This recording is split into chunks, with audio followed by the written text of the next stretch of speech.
धीरे धीरे रात उतर रही थी। आकाश में चांद नहीं था, सिर्फ गहरे काले बादल। दूर कहीं गंगा की लहरों की आवाज और हवा में घुली धूप और धुएं की सुगंध। पुराने बंगाल में लोग कहते थे, कुछ अमावस्याएं जीवित होती हैं, और उन्हीं जीवित रातों में से एक है फलहारिणी काली पूजा की रात।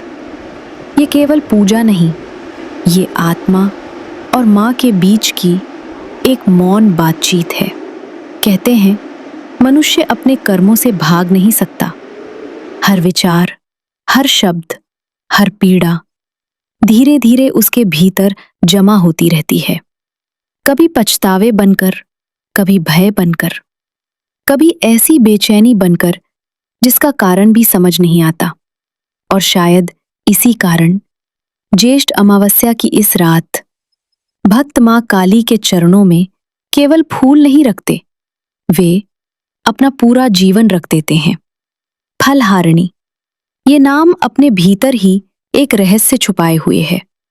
फल अर्थात कर्मों का परिणाम, हारिणी अर्थात उसे हर लेने वाली, अर्थात वह मां जो अपने भक्तों के कर्मों के फल को भी हर लेती हैं। पुराने समय में बंगाल के गांवों में इस रात घरों में बहुत अधिक दीप नहीं जलाए जाते थे। बस एक छोटा सा दिया, लाल जवा फूल, बेलपत्र, फल की छोटी सी थाली और मौन, क्योंकि लोग मानते थे मां काली इस रात शोर में नहीं, मौन में उतरती हैं। कई वृद्ध स्त्रियां पूरी रात जागती थीं, धीमे स्वर में श्यामा संगीत गाती थीं। मां, मेरे भीतर का अंधकार अपने साथ ले जाओ। लेकिन फलहारिणी काली पूजा की सबसे पवित्र घटना घटी थी दक्षिणेश्वर में, वर्ष 1872। गंगा के किनारे स्थित दक्षिणेश्वर काली मंदिर रात धीरे धीरे और गहरी हो रही थी। मंदिर में केवल दीपकों की हल्की लौ थी और हवा बिल्कुल शांत।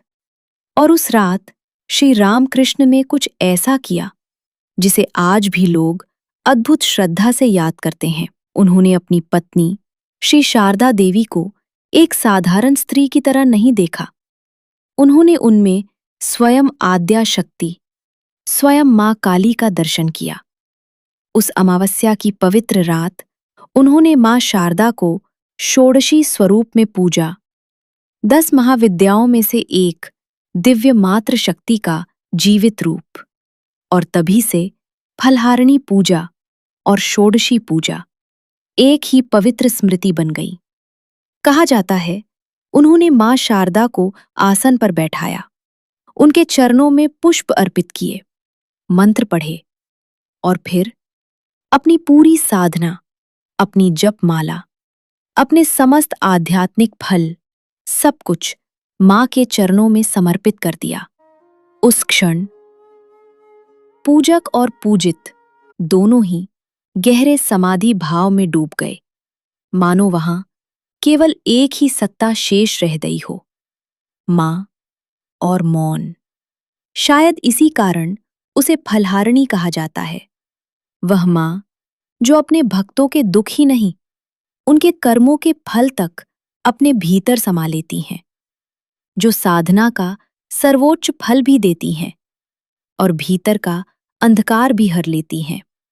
मां काली केवल विनाश की देवी नहीं है, वे करुणा की भी देवी हैं।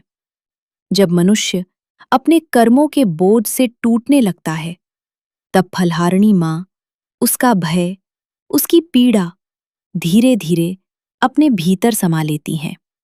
और शायद इसी कारण सबसे अंधेरी अमावस्या की रात में भी भक्त डरते नहीं, क्योंकि उन्हें पता होता है अंधकार के उस पार मां खड़ी हैं।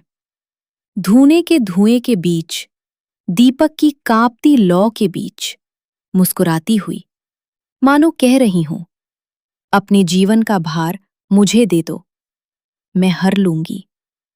जय मां फलहारिणी काली।